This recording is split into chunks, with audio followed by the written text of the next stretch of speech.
¿no? La otra forma que teníamos de chequearlo era trazando líneas horizontales, ¿no? Trazando líneas horizontales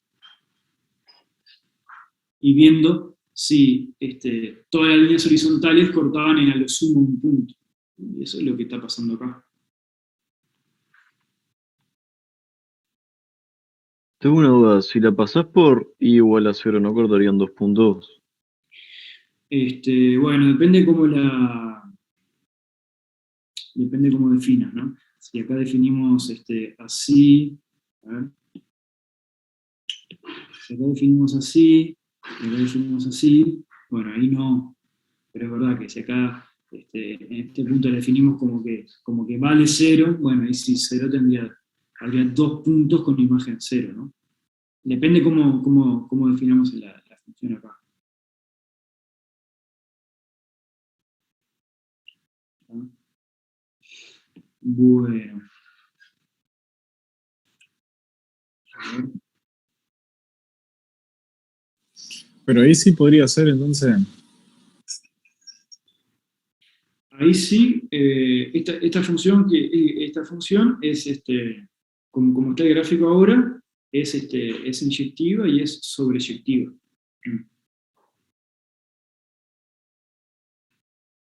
Sí. ¿Tá? Pero bueno, de nuevo, esto es un bosquejo. ¿Tá? No, es más que nada para jugar a lo que estamos jugando, no es que, o sea, no hay ningún motivo para creer que esto continúa así y no así. O sea, es simplemente para jugar con la definición. ¿Okay? Y la gráfica del lado no es inyectiva entonces porque tiene varios valores, tipo, tiene varias constantes. Claro, claro. No hay manera de hacerla inyectiva. Esta no. O sea, no hay manera de extenderla para que sea inyectiva. ¿Sí? Y la que está arriba de esa tampoco, entonces. La que está arriba tampoco. Bueno, gracias.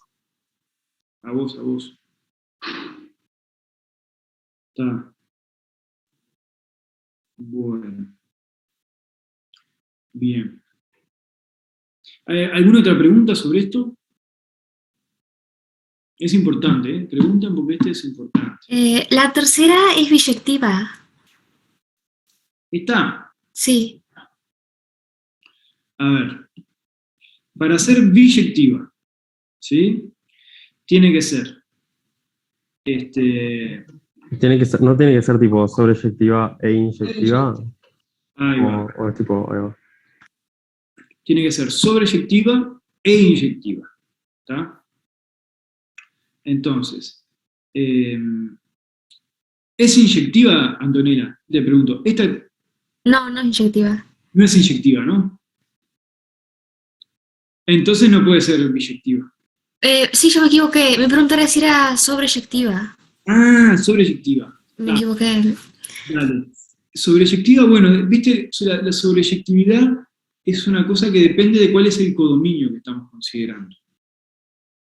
¿Tá? En este caso, cuando nos dicen que la f va de R en R, ¿tá? Es que estamos considerando que el codominio es R. Entonces, cuando nos preguntamos sobre la sobreyectividad, nos estamos preguntando si todo elemento de R tiene una preimagen. ¿Tá? Pero la respuesta es que no, porque imagínate que vos querés ver si un elemento muy, muy, muy, muy grande, ¿sí? Por ejemplo, no sé, que está por acá, ¿sí? Tiene preimagen. ¿Tá? Entonces, ¿cómo buscás la preimagen? ¿Sí? Vos lo que haces es trazás una recta horizontal a esa altura y cortás esa recta horizontal con el gráfico. ¿Tá? Y las preimágenes aparecen, se construyen a partir de los puntos de corte de esa recta horizontal con el gráfico. Pero acá esa recta horizontal no tiene, no corta el gráfico. ¿Sí? Otra forma de decirlo. F de R en R es sobreyectiva si cualquier número real es imagen de algún elemento del dominio. ¿Tá? Pero ¿qué pasa? Si nosotros vemos acá, ¿cuáles son los números que son imagen de alguien? ¿Tá? Son solo los números que están en un cierto intervalo, ¿sí? Es como la función seno, que va entre -1 y 1, por ejemplo, ¿no? Esta, bueno, no sabemos entre qué y qué va, pero va entre dos constantes, ¿sí? Los valores están entre una constante A y una constante B, ¿sí? Entonces, si vos sos más grande que esa constante B, o más chico que A, cualquier número más grande que B no va a ser imagen de nadie, ¿no? Entonces, no se cumple que todo número real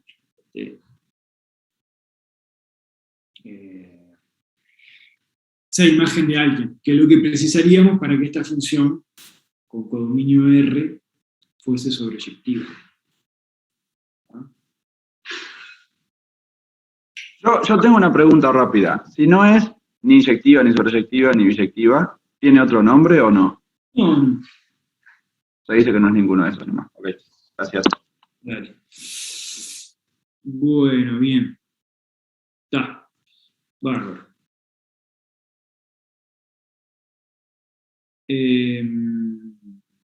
Sí, seguimos entonces, ¿está?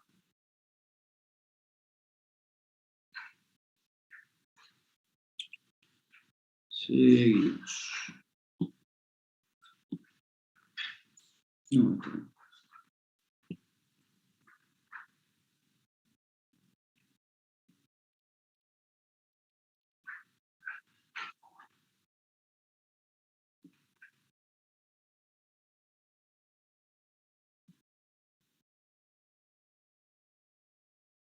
entonces de nuevo acá tenemos el bosquejo de un gráfico, ¿tá? De una función f, y nos piden bosquejar entonces otras funciones que se construyen a partir de f. ¿Tá?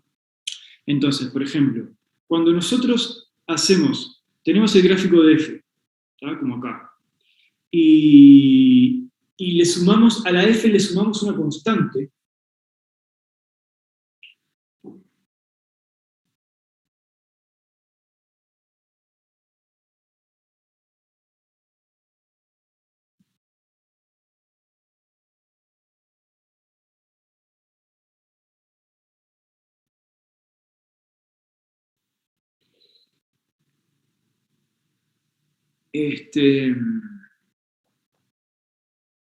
si quieren seguir hablando de funciones inyectivas y sobreyectivas, podemos hablar, después del práctico yo me quedo un rato y podemos seguir hablando de esos temas, sin problema. ¿Tá? Si tienen tiempo de esa pregunta, o cualquier pregunta de este práctico, o del práctico que viene, podemos hablar. ¿Tá? Ahora voy a avanzar. Para no quedarnos muy atrás. Bien. Entonces,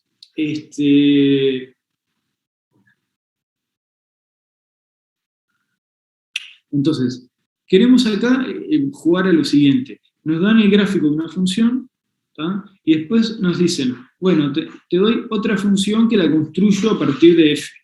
Por ejemplo, esta, g, que es f de x más c, ¿no? Por ejemplo, si f de x fuese, yo qué sé, x cuadrado, ¿sí? Y c fuera igual a 1, ¿no? G de x sería la función que a x lo manda a f de x más 1, ¿no? Que es lo mismo que x cuadrado más 1. ¿Tá? ¿Y cómo se relaciona el gráfico de x cuadrado con el gráfico de x cuadrado más 1? ¿No era que teníamos que mover un lugar hacia la izquierda en... No, creo que eso era cuando estaba dentro del paréntesis. Teníamos que mover un lugar hacia arriba en las imágenes. Ahí va, ¿no? Fíjate, si tenemos acá x, esta altura de acá es f de x. ¿no? Y f de x, poner que c sea 1. F de x más 1 va a estar acá.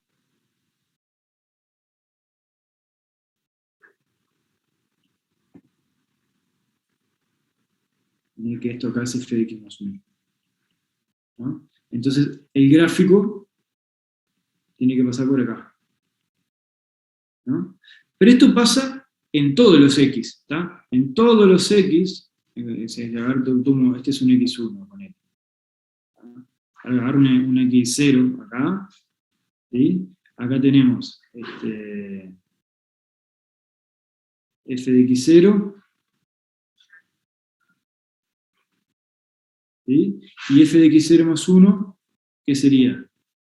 Sería sumar 1 a f de x0. O sea, de nuevo, sumamos una cantidad fija, ¿tá? Entonces, si f de x0 está acá, f de x0 más 1 tiene que estar acá. ¿Tá? Entonces, en todos los elementos tenemos que sumar 1 para ver dónde va el gráfico. ¿Tá? Y entonces, el gráfico es así.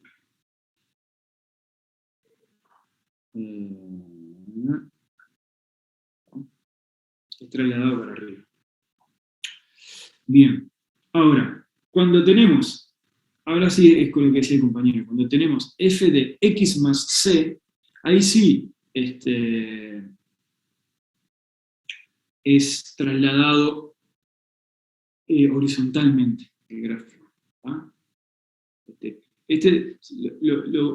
Se los dejo para que lo vean ustedes, ¿tá? Pero les digo una forma que tengo yo de pensarlo. ¿Tá? Imagínense que f es la posición de una partícula en el tiempo. ¿Tá? Entonces, x es el tiempo, f de x nos dice dónde está la partícula en el tiempo x. ¿Sí? Si ahora pensamos la función f de x más 1, ¿tá? Entonces, f de x más 1 nos va a decir dónde está la partícula en el tiempo x más 1. ¿Sí? Entonces, fíjense que f de x más 1 está como adelantada respecto a f de x. ¿Sí? Entonces, si esto está mostrando la trayectoria de una partícula que va para arriba, va para abajo, va para arriba, va para abajo, ¿sí? F de x más 1 va a ser la trayectoria de esta partícula, pero adelantada a 1. ¿Tá? Entonces, cuando ustedes adelantan 1, las cosas van a pasar antes. ¿Tá? Y entonces es por eso que esto va a ser como una cosa así, digamos. Bueno, bastante feo el dibujo. ¿No? Y la otra, la D, el máximo de f de x por f de menos x. Ahora vemos eso, Está. Bueno.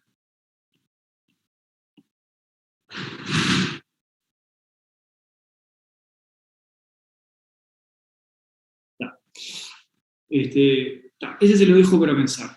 Vamos a hacer el C. ¿Sí? El C. Fíjense. Voy a hacer otro gráfico porque no hace la cuestión que sea exactamente ese gráfico. Que nuestra f es así. ¿Tá? Entonces, ¿cómo es valor absoluto de f de x? ¿Sí? Valor absoluto lo que hace es, si el número es positivo nos da el número, y si el número es negativo, le saca el menos adelante. ¿Sí? Otra forma de decirlo es, valor absoluto de x es igual a x si x es mayor o igual que 0, y menos x si x es menor que 0. ¿Tá? Entonces, ahí va. ¿Tá? Entonces, ¿qué es lo que tenemos que hacer acá? ¿Tá? Fíjense, para todos estos x que están acá, la imagen es positiva. Así que cuando hacemos valor absoluto de f de x, es lo mismo que valor absoluto de x. ¿Tá? Así que todos estos x donde la f es positiva, al aplicar el valor absoluto a la f, queda igual la función. ¿Sí? Queda igual el gráfico. Ahora, si agarramos un punto de acá, donde, por ejemplo, la imagen fuese, digamos, imagínense que esto es menos 1, ¿tá? Acá tenemos, yo qué sé, x0, ¿tá? Y tenemos que f de x0 es menos 1, ¿no? Cuando tenemos la función valor absoluto de f de x0, esta es nuestra nueva función, ¿tá? Esto va a ser, ¿cuánto vale en x0? Vale el valor absoluto de menos 1, que es 1. ¿No? Así que la función valor absoluto, si este es el gráfico de f, la función valor absoluto de f, en x0 vale lo opuesto. Tengo que ir a la altura opuesta. Tengo que ir hasta 1. ¿Se entiende? Y si miramos este x acá, que tiene esta imagen acá abajo, valor absoluto de f de x va a tener la imagen acá arriba. Lo mismo acá. ¿Tá? Entonces es como que está despejada. ¿Sí? Al final lo que aparece acá son los opuestos, tienen imágenes opuestas que la f. ¿Tá? Entonces, ¿cómo viene el gráfico? Bueno, va a venir así, acá donde es positiva, el valor absoluto no le hace nada, donde es negativa, la espeja, digamos, acá no le hace nada, acá la espeja, acá no le hace nada, acá la espeja. ¿Tá? Así que tenemos en rojo, valor absoluto de f.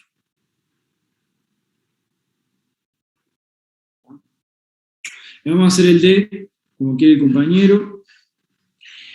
Esta es la más, bueno, es capaz que es más complicada que la C.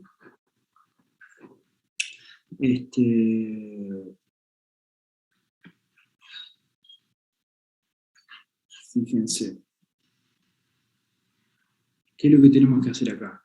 Tenemos que hacer, es el máximo de dos funciones, ¿tá? Y las funciones son la f y después f de menos x. ¿Tá? Entonces, para poder entender cómo es el gráfico de esto, hay que entender dos cosas. Una, cómo es el gráfico del máximo de dos funciones, ¿sí? O mejor dicho, cómo dibujar el gráfico del máximo de dos funciones, siendo que conocemos el gráfico de cada una de las funciones. ¿Tá? Y lo segundo que hay que saber es cuál es el gráfico de f de menos x. Claro, el gráfico de f supuestamente es el dato que tenemos. ¿Sí? Entonces, dos cosas. Primero, supongamos que tenemos el gráfico de f y el gráfico de g. Entonces tenemos el gráfico de f, ¿tá? Y tenemos el gráfico de f, y tenemos el gráfico de g.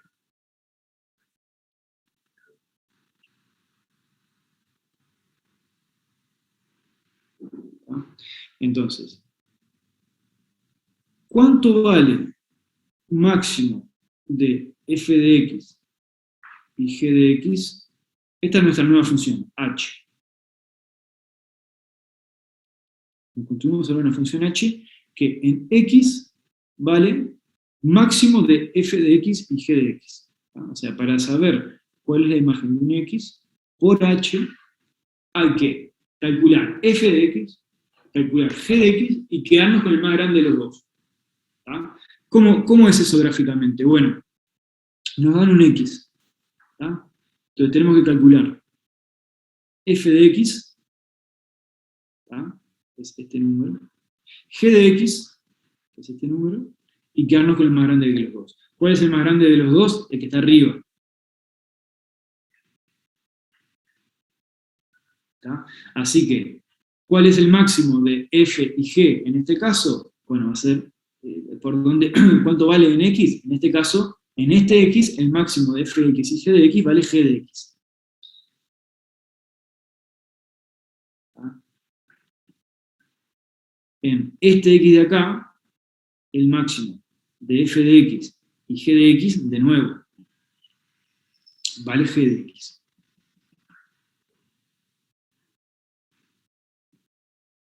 En este x de acá, cuando miramos el máximo de f de x y g de x, vale f de x.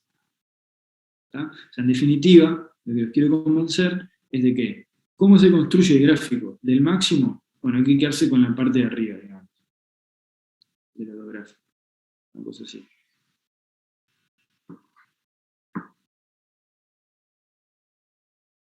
¿Se entiende esto?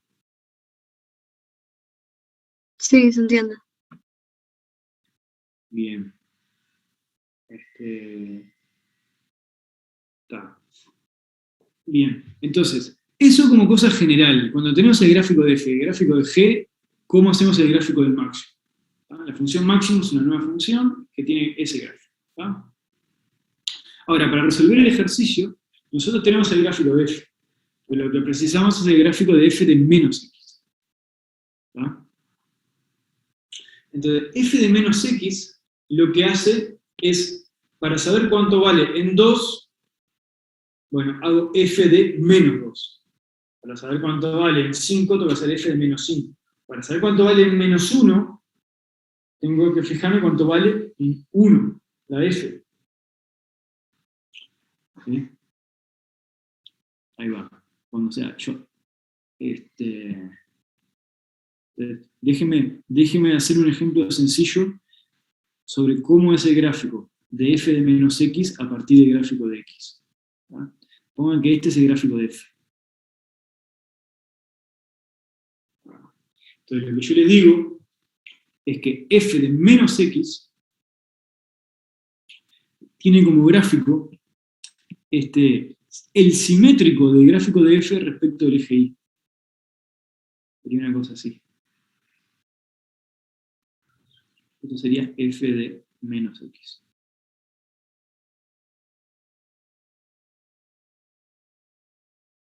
¿Entiende?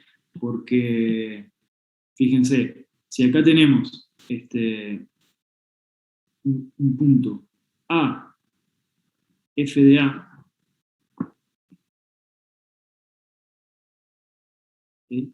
O mejor dicho, déjenmelo hacer así, es un punto del gráfico que es de la forma A, f de A. ¿Sí? ¿Cuál es el simétrico respecto del eje Y? Bueno, esto va a ser, este punto de acá, va a ser menos A, f de A.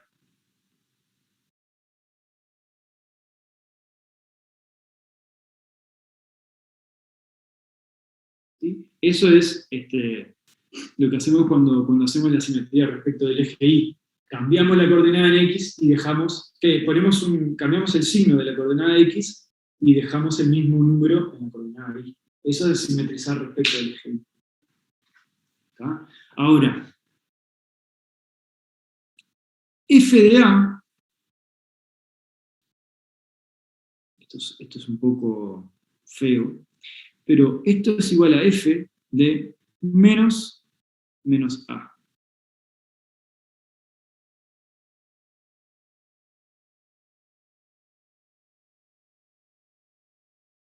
Así que menos A, f de A, es lo mismo que menos A, f de menos A. Y fíjense, entonces, que este es un punto del gráfico de f de menos x.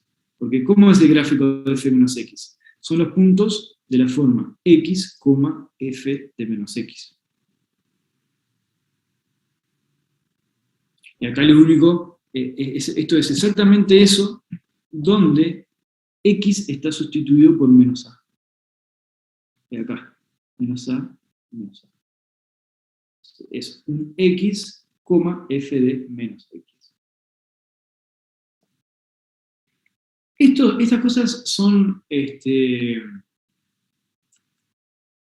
para entenderlas, es más mirarlo ustedes, ¿tá? Hacerse unos ejemplos de f y cómo sería f de menos x, y entender que realmente el gráfico de f de menos x es el simétrico del gráfico de f respecto de la recta del eje Y.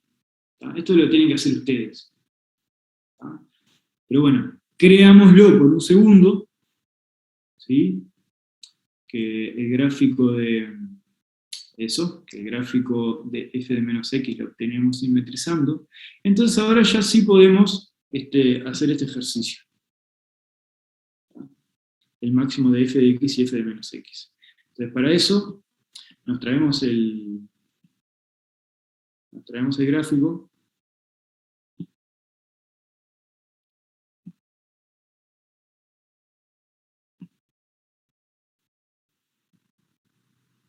¿Tá? Entonces, ¿qué tenemos que hacer acá? Bueno, tenemos que hacer, este es el gráfico de f, ¿tá? Recordemos que lo que queremos hacer el gráfico del máximo de estas dos. ¿Tá? Entonces, tenemos que, por un lado,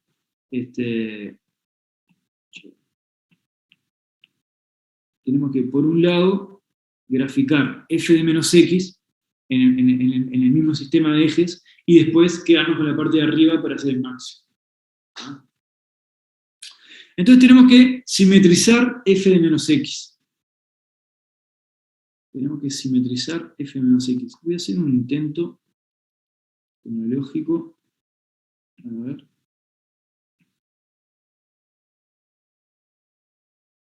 No se puede. Me parece que se iba a poner. Entonces, ¿cómo sería más o menos el simétrico? Esto que es suerte en pila. ¿Sí? Esto, vamos a hacer una cosa así. Después, así. Ahí simetricé esta partecita de acá, ¿no? Y después, para simetrizar esto otro, bueno, así, yo qué sé.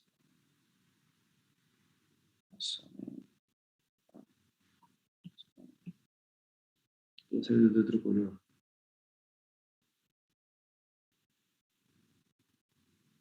Pero la idea es que cuando simetrizamos lo azul respecto del eje Y nos da lo naranja.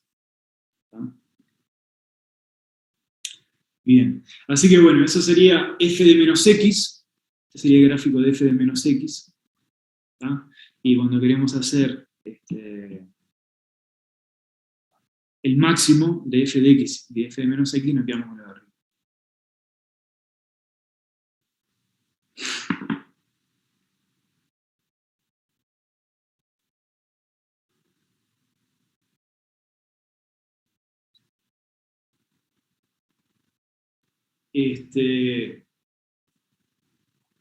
¿Alguna pregunta? Esto sería a ver si alguien tiene una duda, nos puede ayudar a que entendamos alguna cosa que no haya quedado clara. Lo del menos x sí puedo entenderlo, pero lo de la x sola, lo del máximo no lo veo eso. Bien, ¿esta parte de acá? Sí. O sea, ¿eso verde qué sería? Ahí va, perfecto. Mirá, vamos de nuevo. Estos serían dos funciones, f y g, que las dibujé así como... Ponele que tenés una f y una g que tienen ese gráfico. Tienen esos gráficos. Entonces, a partir de eso te construís una nueva f, que la llamamos h de x, y que en cada x, ¿cómo es la regla? Bueno, en cada x lo que tenés que hacer es considerar f de x, g de x, eso te da dos números, ¿tá? Y quedarte con el que es más grande de los dos. Sí. Como regla, ¿está claro? Sí. Perfecto. Entonces ahora vamos a los gráficos. ¿Tá? Entonces decimos, a ver, en este x que está acá, ¿sí? ¿Cuánto vale, dónde va el gráfico de h arriba de esta recta? ¿Dónde va este gráfico? ¿Cuánto vale h de x? Bueno, tenemos que mirar, ¿cuánto vale f de x? en este caso es este valor que está acá. ¿Y cuánto vale g de x? En este caso es este valor que está acá. ¿Hasta ahí estamos bien? Sí. Perfecto. Entonces, acá tenemos este x, le asociamos dos valores. F de x y g de x. ¿Tá? ¿Cuánto vale la h en x? Bueno, el más grande de los dos. El más grande es g de x y g de x. Es decir, este que está acá. Sí. Entonces, en x, ¿cuál es h de x? Entonces, bueno, h de x en este x vale igual que g de x. Es en cada punto el más grande. Exactamente. Bien. Es cada punto el más grande. Es tomar el máximo de f de x y g de x. Y es el ¿Y cuál máximo. sería mi h de x en el ejemplo, en el de repartido? Fíjate. Acá tenemos, tenemos acá el azul, que era, a ver si puedo borrar esto, ahí va. Teníamos el azul, que era f de x, y teníamos la naranja, que era f de menos x, ¿no? Sí. Sí. Supuestamente tiene que pasar la voz por acá. Entonces, fíjate, en cada x, ¿sí? En cada x, de nuevo, queremos la función esta, llamémosle h. Ahora sí, ya me lo vi. Ahí va. Vale. Entonces nos quedamos con el de más arriba. ¿Tá? Y entonces tenemos que elegir de los dos gráficos el que está más arriba en cada parte. Bien. Muchas gracias. Gracias a vos por preguntar. ¿Más preguntas?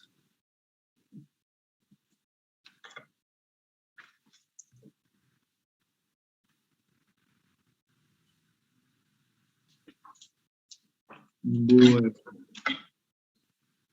Bien. Entonces, a ver. ¿Qué prefieren hacer? ¿Alguna cuenta de inducción? ¿O pasar al práctico 3? Lo bueno de pasar al práctico 3 es que tenemos cierto margen después para no irnos atrasando, digamos. Una consulta. Sí. Si, bueno, si ahora pasamos a práctico 3, viste que habías comentado que subiste un práctico de solo inducción, tipo de ejercicios, por acaso. Yo no lo subí, pero sí. Bueno, o sea, está subido ese archivo. Sí. Si nosotros tenemos alguna duda o queremos ver las resoluciones en otro, o sea, supongo que preguntamos por los foros. El foro es una herramienta, ¿sí? Otra herramienta son los prácticos. Ustedes pueden preguntar.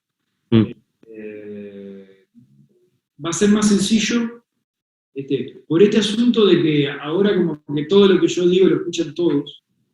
Es complicado como hacer cosas, yo qué sé, si la semana que viene estamos trabajando con integrales y por responder una pregunta de inducción para todos es como medio... Pero cuando estemos presencial, ni que hablar. Y los prácticos estos virtuales, después de hora, podemos abrimos un espacio de consulta para lo que fuera, digamos. Ahí pueden hacer preguntas de cualquier tipo. Perfecto. Y una última consulta por mi parte. Viste que vos das teóricos los lunes, miércoles y viernes a eso de las 9:30, ¿no? Y lo das también por OpenFing. Si cuando empiece la presencialidad, ¿terminan los videos por OpenFing o van a seguir subiendo esos videos? Van a seguir subiendo, sí. Está, perfecto. Muchísimas gracias. Dale, vamos arriba. Bueno, de la presencialidad, lo que yo espero es que la primera semana de abril, cálculo 1, esté presencial. Ese es mi anhelo. ¿Tá? ¿Y el práctico? También. Práctico también. ¿Pero no habían dicho 21 de marzo? Había dicho, sí, no sé, no he tenido novedades y eso me hace dudar de que vaya a pasar. Pero bueno, Ok. capaz que sí, ¿qué te dice? Cuando podamos, le vamos a dar. Ahí va, gracias. Dale. Bueno, 5 y 7. Práctico 3, práctico 3, práctico 3. Bueno. Vamos al práctico 3. ¿Tá? Los de inducción, recuerden que, por ejemplo, en el video de OpenFink hay un par de ejemplos.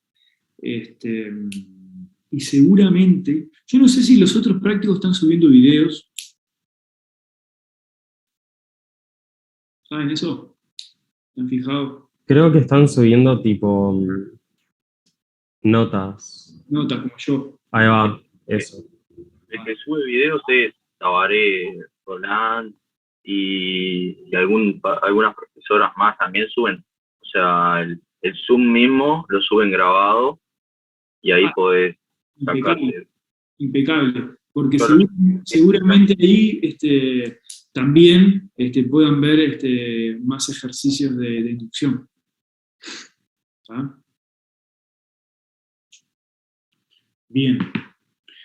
Bueno, o de lo que fuere, ¿no? O de lo que fuere. Aprovechen el material que está, que nunca en la historia hubo tanto material como ahora. O sea, realmente, aprovechen. Bueno. Uno siempre dice, nunca en la historia, exageradamente, ¿no? Pero en este caso yo creo que es verdad. Con esto la pandemia explotó la cantidad de material que hay. Bueno, muy bien. Práctico 3. Práctico de semana 3. Bueno. El primero, El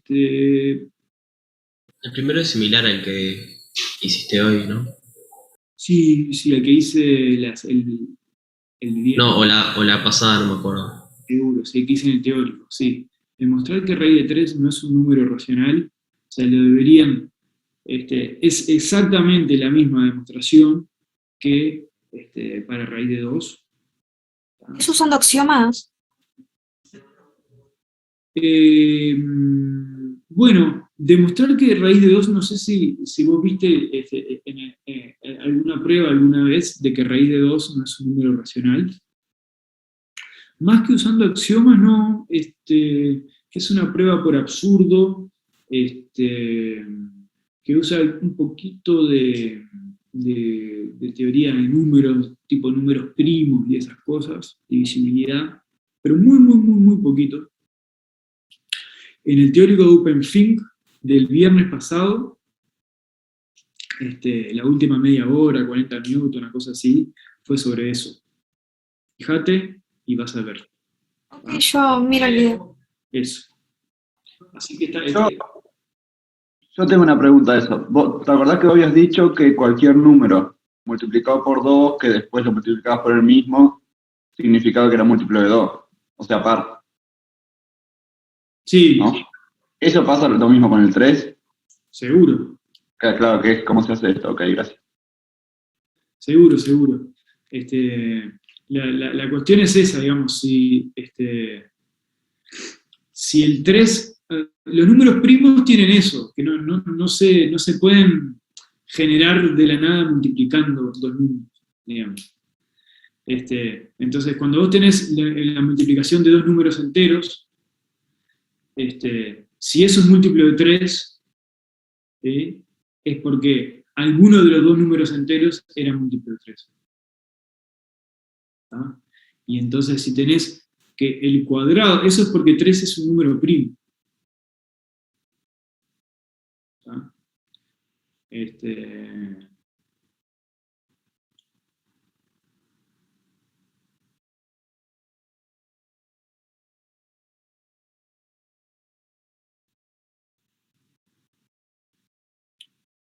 Sí. Y entonces, si vos tenés que un número al cuadrado, ¿sí?, es múltiplo de 3, entonces, mismo argumento, entonces tenés n por m es múltiplo de 3. Entonces, alguno de los dos tiene que ser múltiplo de 3. Pero como los dos son iguales, los dos tienen que ser múltiplo de 3. O digamos, o mejor dicho, como n es múltiplo, como alguno de los dos tiene que ser múltiplo de 3, entonces n es múltiplo de 3. Miren la prueba que está en OpenFink, y se adapta automáticamente a raíz de 3. Y piensen por qué la prueba no puede adaptarse a raíz de 4. ¿En qué momento de la demostración, ¿sí?, qué momento de la demostración funciona para 3, pero no funciona para 4? Eso es lo que está pidiendo la parte A. Está bueno eso. ¿Está?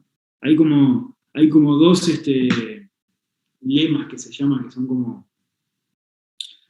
paquetitos, ¿sí?, de la demostración. Y hay uno de esos lemas que no funciona, ¿tá?, para 4. Fíjense cuál es, piénsenlo. ¿Tá? Bien.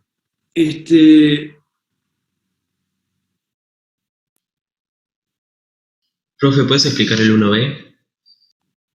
Vos sabés que hoy estuvimos hablando un poco con otros profesores de este ejercicio y no nos quedó muy claro cuál es el espíritu del ejercicio. Claro, porque lo de que el error sea menor a 1/128, eso es medio raro, me pareció a mí.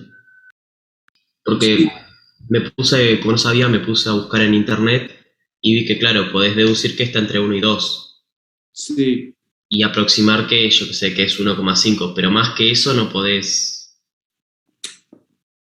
Poder podés, pero te rompes la cabeza.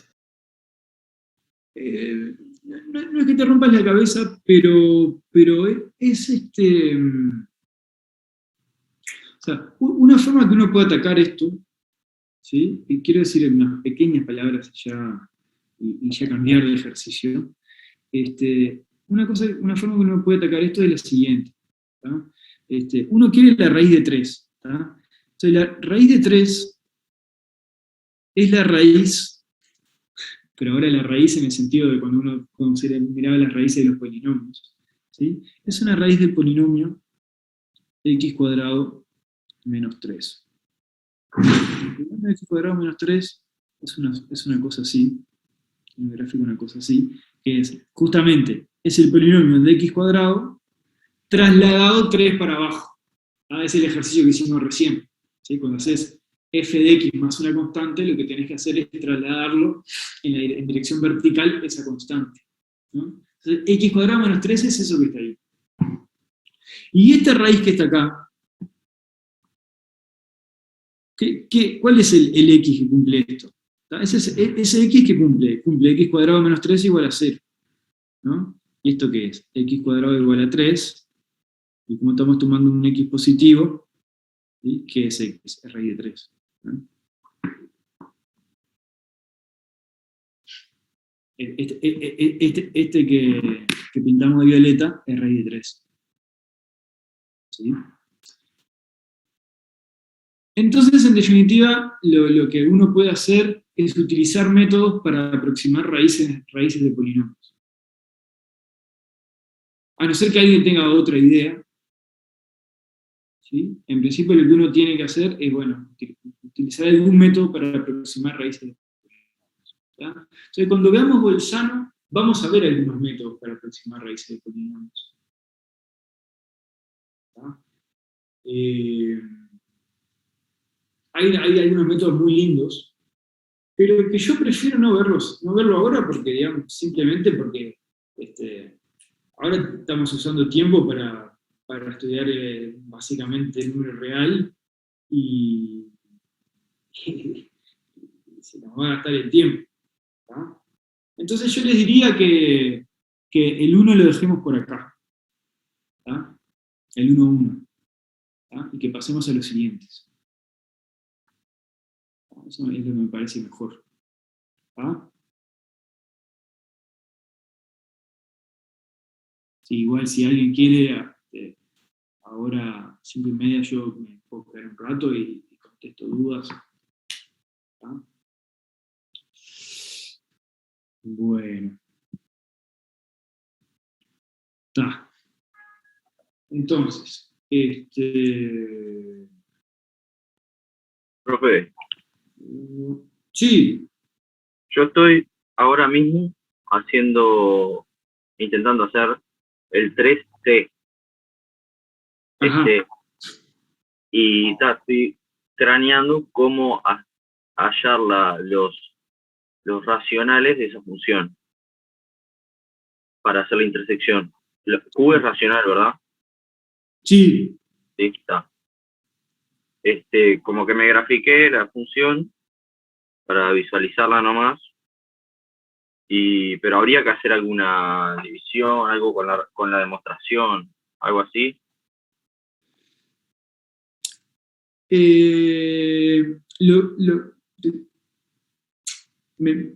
que hay que hacer en ese caso es, vos fíjate, me parece que ese ejercicio es como, tendríamos que hablar algunas cosas antes, digamos. Te voy a decir rápido, ¿tá? Los X que cumplen esa condición, ¿tá? O sea, si vos mirás el gráfico de tu función, ¿no? Acá tenemos un conjunto que es el conjunto de los X, tales que x² más x menos 1 es menor o igual que 0. ¿Tá? Seguramente esta función, cuando vos lo grafiques, te quede una cosa así. ¿Tá? Entonces los x que tienen imagen menor o igual que 0 van a ser los x que están en este intervalo acá. ¿No? A eso me imagino que llegaste. Sí, estoy en eso. ¿Tá? Y entonces, ahora vos tenés que ver cuáles son los racionales que están en ese intervalo. Pero, o sea, hay infinitos. Hay infinitos, y de hecho están por todos lados. Sí, densos. ¿Eh? Los densos. Ahí va. Entonces, básicamente, si vos querés dar una respuesta informal a esto, ¿tá? Lo que podés decir, bueno, los racionales están por todos lados acá.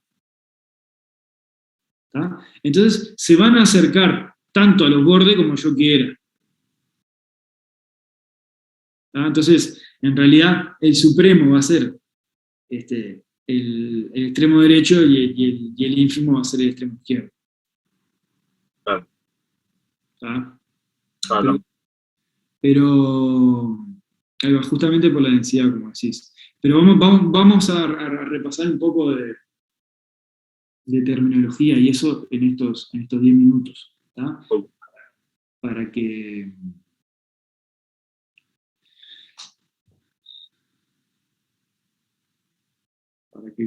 por lo menos queden con la terminología y más lo que puedan ver en los teóricos, ¿sí? Y ya vayan atacando. ¿No? Yo las notas de hoy no las voy a subir porque la verdad que son un borracho. O sea, son pura raya. ¿No? Porque como trabajamos con gráficos, yo qué sé, en las apuradas, si me no, cualquier cosa.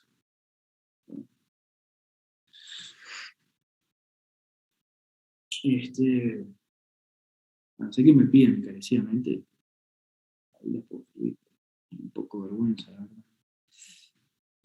Pero si me piden lo hago. Bueno, vamos a ver cómo son estos ejercicios. ¿Tá? Entonces, ¿qué palabras aparecen acá? Supremo, ínfimo, máximo, mínimo. Son cosas que palabras que tenemos que entender lo que significan. ¿Tá? Máximo y mínimo son palabras que estamos acostumbrados, ¿no? O sea, el máximo de un conjunto es el elemento más grande del conjunto. ¿Tá?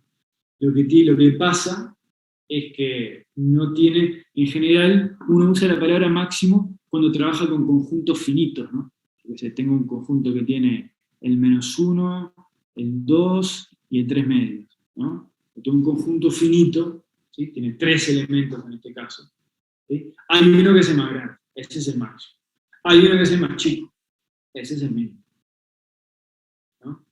Pero ahora, cuando uno tiene, por ejemplo, si tiene un conjunto que es el intervalo 0,1 abierto, ¿sí? No hay ningún elemento del conjunto que sea el más grande.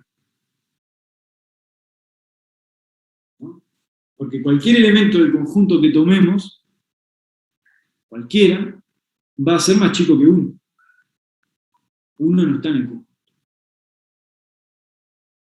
Y como es más chico que 1, bueno, podemos tomar uno más grande, que también esté en el conjunto.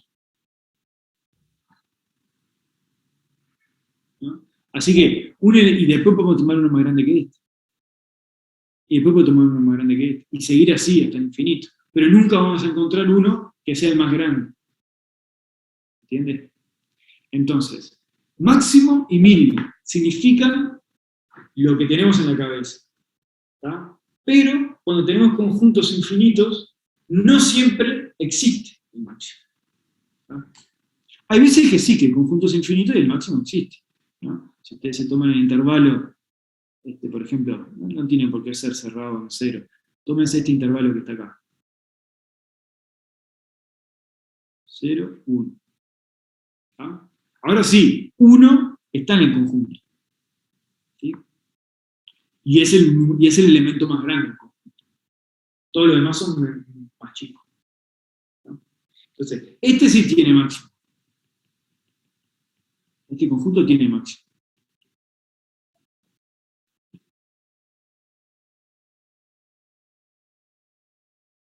Este no. ¿Ah? Este sí. ¿Ah? Entonces, bueno, máximo es lo que siempre tenemos en la cabeza, pero con la salvedad que, en general, cuando tenemos conjuntos infinitos, no siempre, el conjunto no siempre tiene máximo. ¿Ah? Y con lo mínimo pasa exactamente lo mismo. ¿Ah? ¿Hasta acá estamos bien? ¿Alguna pregunta al respecto?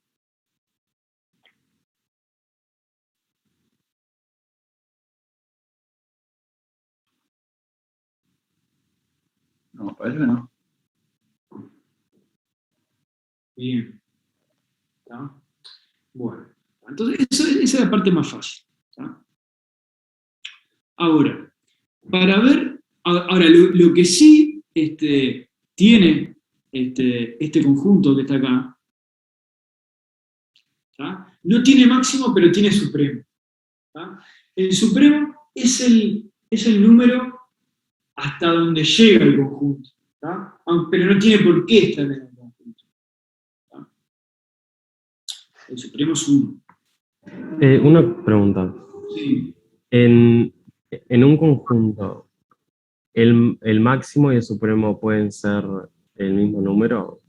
Claro. Ah, Cuando el conjunto tiene máximo, ese máximo es el supremo del conjunto. claro, con el ejemplo de abajo, o sea, como el 1 pertenece al conjunto, el 1 es el máximo y es el supremo. Sí. Ah. Una pregunta, entonces, todos los máximos son supremos, pero no todos los supremos pueden ser máximos. Exacto. Acá 1 es supremo, pero no es máximo, y acá 1 es máximo y supremo. O sea, la única diferencia es que el máximo está comprendido dentro del conjunto. Claro, lo que todos los conjuntos tienen es, bueno, aclaración, lo que todos los conjuntos acotados superiormente tienen es supremo. ¿Tá? Cuando ese supremo pertenece al conjunto, es máximo. ¿Sí? Acotado superiormente porque, claro, por ejemplo, si nuestro conjunto es, por ejemplo, 0 más infinito, el intervalo 0 más infinito, X es el intervalo 0 más infinito, ¿no? Bueno, este conjunto no... Ese conjunto no tiene supremo, Ese conjunto no tiene supremo, no. pero sí tiene ínfimo y mínimo. Tiene ínfimo, sí, tiene mínimo, ahí va. Pero no tiene supremo, ¿tá? Porque el supremo es tiene que ser primero, tiene que ser un número concreto, ¿tá? Y tenemos que pensarlo como el número hasta donde llega el conjunto, ¿tá? Acá se fue hasta más infinito, ¿tá? Entonces, ¿cómo lo decimos con más formalidad? Bueno, para eso tenemos que saber lo que es una cota superior, ¿tá?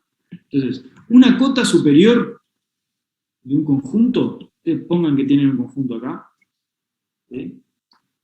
Es un conjunto X, ¿tá? Entonces, ¿qué es una cota superior? Bueno, es un número que es más grande que cada uno de los elementos de X, ¿tá? Este que yo dibujé acá es una cota superior, porque es más grande que X para todo X que tomemos. ¿Sí? Déjenme ponerle A, porque así puedo llamarle X a los elementos, ¿tá? Entonces, este es A.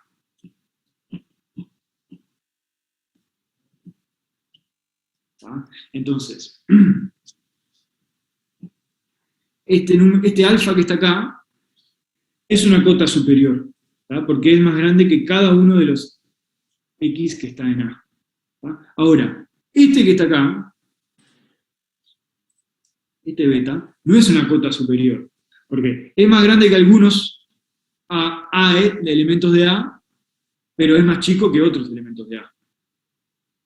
¿Ah? Entonces, las cotas superiores son los elementos que son más grandes que todos los elementos de A. ¿Tá? Son cotas superiores que no tienen por qué estar en A, son números de R, son números de la recta, ¿sí? El A es lo rojito, ¿sí? Y ahí tenemos un alfa que no está en el conjunto, pero que es una cota superior, porque es más grande que todos los elementos. ¿Está clara la definición de cota superior?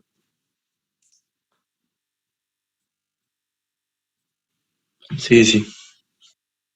Bien. Entonces, ¿cuál es qué es un supremo entonces? Bueno, el supremo es una cota superior, ¿tá? Especial, ¿tá? Así que, primera cosa que tenemos que observar es, bueno, si tiene supremo, entonces tiene una cota superior, ¿tá? Porque el supremo es una cota superior que además cumple otra condición. Entonces, decimos que alfa es supremo de A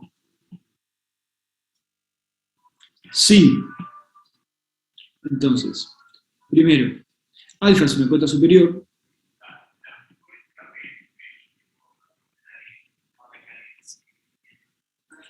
y segunda condición, alfa es la menor de las cotas superiores. Es decir, ¿cómo podemos decir eso? Que alfa es la cota superior más chica. Lo decimos así: si alfa prima es otra cota superior de A, entonces, como queremos decir que alfa es la cota superior más chica, lo que vamos a decir es que si alfa prima es otra cota superior, entonces alfa es menor o igual que alfa prima.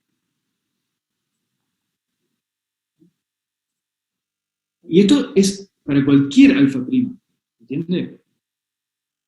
O sea que el supremo de un conjunto, ¿ah?, es una cota superior que es la más chica de todas las cotas superiores, ¿tá? Entonces, si usted piensa que tienen el conjunto, ¿tá?, que tienen el conjunto por acá, ¿tá?, y que hay en realidad un montón de cotas superiores, ¿sí? Hay un montón de cotas superiores, todas estas son cotas superiores, pero ¿qué es el supremo? es la menor de las cotas superiores. ¿Tá? ¿Y cuál es la menor de las cotas superiores? Bueno, es hasta donde llega el conjunto. ¿Se dan cuenta? Es hasta donde es lo más grande, lo más alto que llega el conjunto.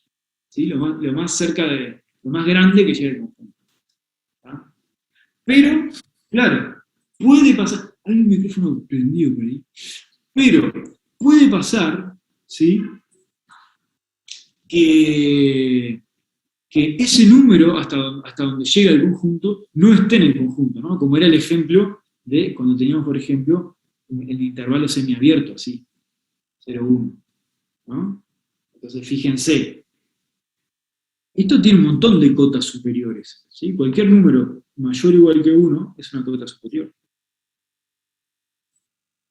¿Tá? Este, que está acá, es una cota superior y es la más chica.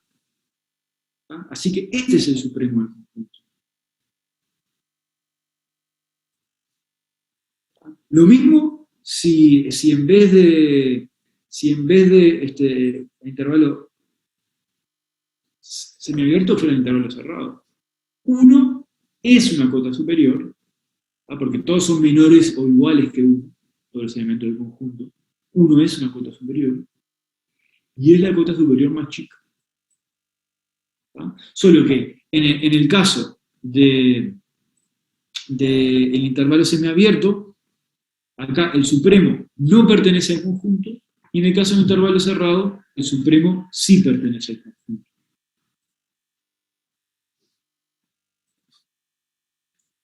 ¿Tá?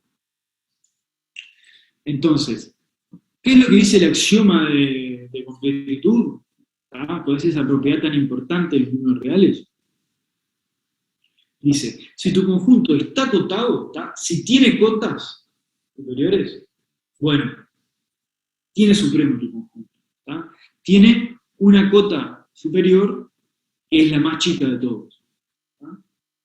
Y ojo, fíjense, esta propiedad no es trivial, no es automática.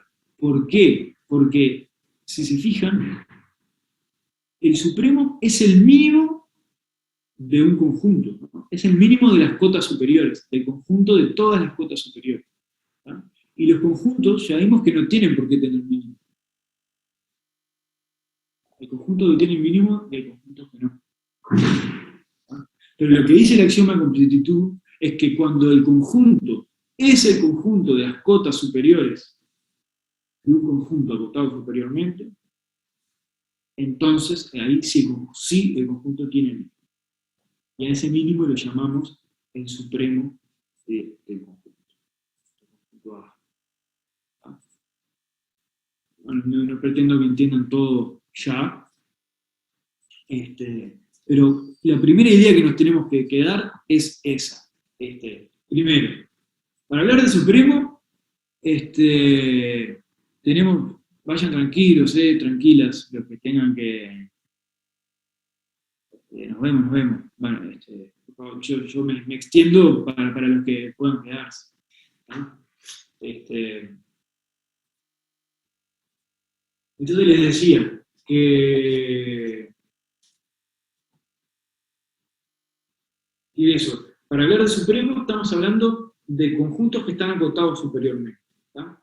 Llegan hasta un cierto lugar y después ya no hay más elementos de conjunto. Cuando nos movemos en la dirección positiva de la recta, ya no aparecen más elementos. ¿Sí?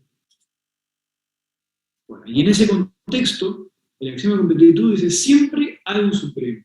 ¿Tá? ¿Qué quiere decir eso? Siempre hay una cota superior que es la más chica posible. ¿Tá? Y ese número es hasta donde llega el conjunto. ¿Tá? Por más que hasta donde llegue esté en el conjunto o no. ¿Tá? Como vemos acá, en el intervalo semiabierto, estamos todos de acuerdo que llega hasta ese punto el conjunto, aunque el punto no está en el conjunto. ¿Tá? Y en el intervalo cerrado llega, en este caso sí está en el conjunto. ¿Tá? Repito por última vez por hoy. Conjunto acotado superiormente tiene supremo. El supremo es hasta donde llega el conjunto. Ahora, hasta donde llega puede estar en el conjunto o no. Si está en el conjunto es el máximo. Y si no está en el conjunto, bueno, es el supremo. ¿Tá? Así que podemos pensar como que el supremo viene a suplantar o ayudarnos cuando no hay máximo. ¿Tá? Cuando el conjunto no tiene máximo, igual hay un número que existe, que es hasta donde llega el conjunto o hasta donde casi llega. ¿Sí? Bien. Y por último, preguntaban por ahí, pero igual lo vamos a volver el viernes a esto. Preguntaban por ahí qué pasa cuando hay más de un intervalo, ¿no? Por ejemplo, ¿cómo es el conjunto?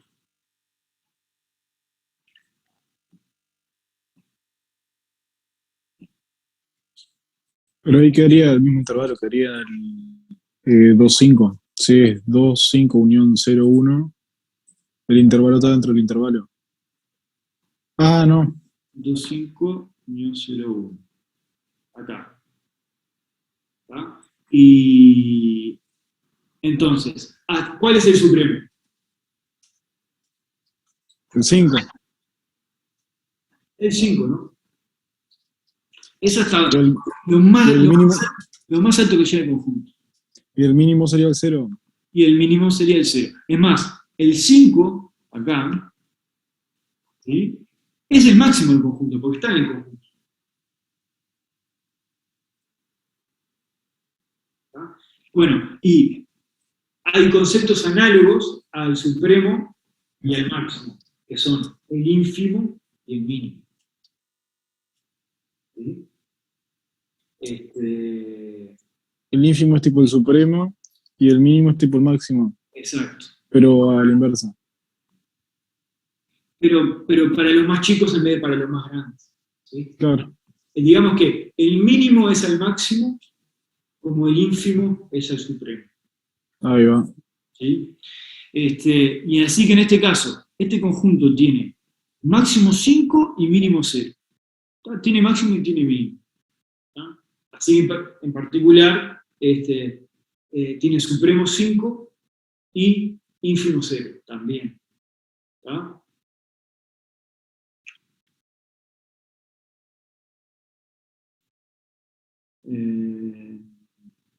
Ahora, una cosa que les quiero decir, si ustedes estuvieran acá, por ejemplo, pongan que esto es así, yo qué sé, abierto. ¿Sí? Ahora no tiene máximo. Eso quiero saber. El máximo sería el 1, pero el supremo sería el 5. A ver, ¿qué es el máximo? ¿O no tiene máximo? Decime vos.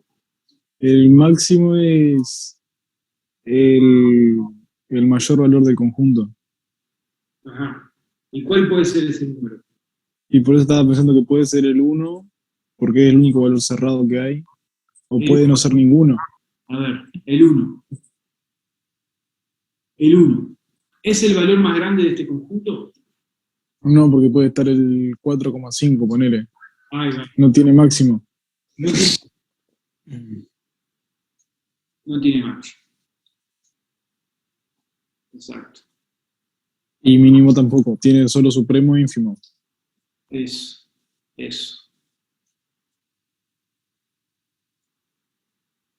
Exactamente. A ver qué dicen por acá. En el medio máximo sería 1.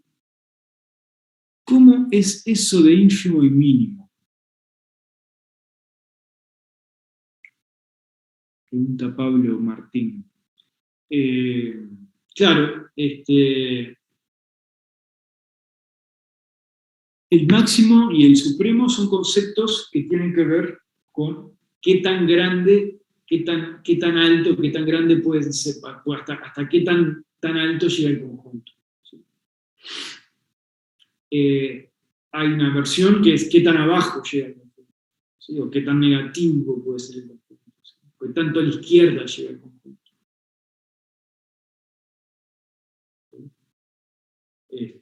supongamos que tenemos la recta horizontalmente dispuesta, yendo de izquierda a derecha, ¿no?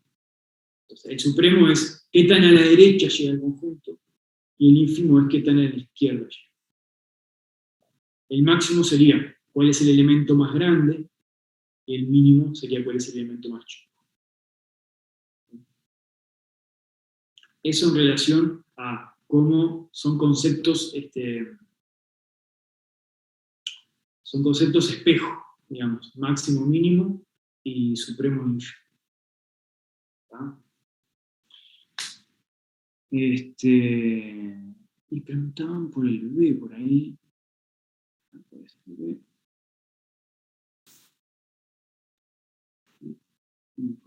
Acá. -1, 1, unión 0, 2.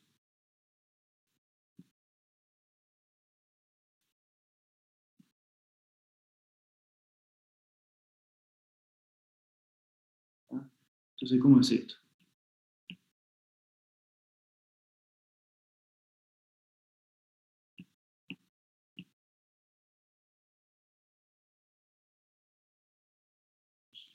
Vamos a dibujarlo.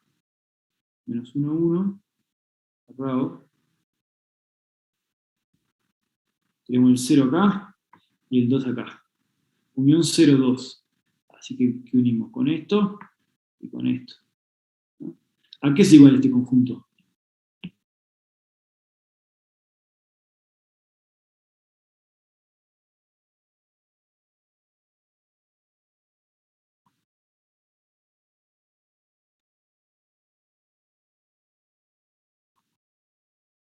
¿Cuál, perdón? Ah, intersecciones. Claro, claro. Yo estaba pensando en la unión, pero claro, es intersección. Así que es lo que dice la compañera. La intersección de estos, que es el 0 sin incluirlo, hasta el 1. El 1 sí está incluido. Entonces nuestro conjunto es el intervalo semiabierto 0, 1. ¿No?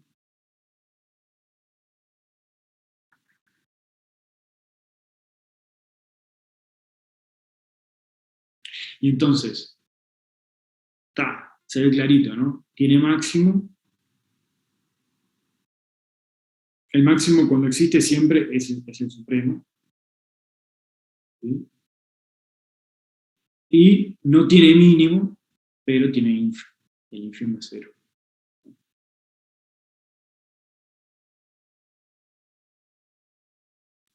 ¿Tiene máximo? Tiene máximo porque... El 1, ¿no? El 1, exacto. Exacto. El 1 es el máximo. Exactamente. Y el supremo es 2 y el... ¿No? Sí. El supremo es 1 también. Ah, parece intersección nada más. El conjunto ahora es lo que está en naranja ahí. Claro, entonces el supremo también es, el supremo es 1 y el ínfimo es 0. Claro, o sea, el máximo cuando existe es supremo. ¿Verdad? Porque es una cota superior que además está en el conjunto. ¿Tá? Entonces, vos no podés tener una cota superior más chica que esa. Porque si alfa es máximo, ¿tá? Cualquier número que te tome más chico que alfa, no puede... Ah, lo voy a hacer un dibujito acá. En general, ¿no? Si alfa es máximo, ponele, yo no estoy dibujando cuál es el conjunto acá. ¿Tá? Ponele que alfa es máximo. ¿Tá? Entonces, lo que digo es que cuando es máximo es supremo. ¿Por qué? Bueno, si no fuera supremo, ¿tá? Tendría que haber una cota superior más chica.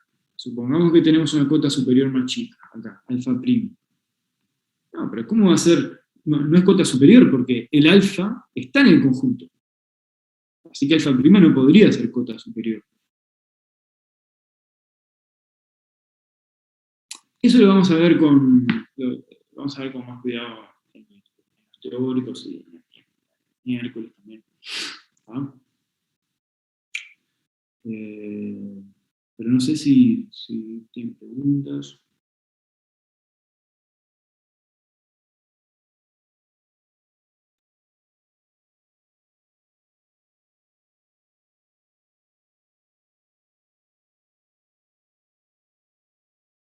Bueno.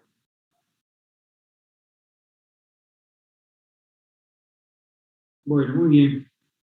Entonces, seguimos el miércoles, ¿está? Trabajen en el práctico todo lo que puedan, vean los videos teóricos y bueno, vamos arriba. Nos vemos entonces. Las notas quedan subidas.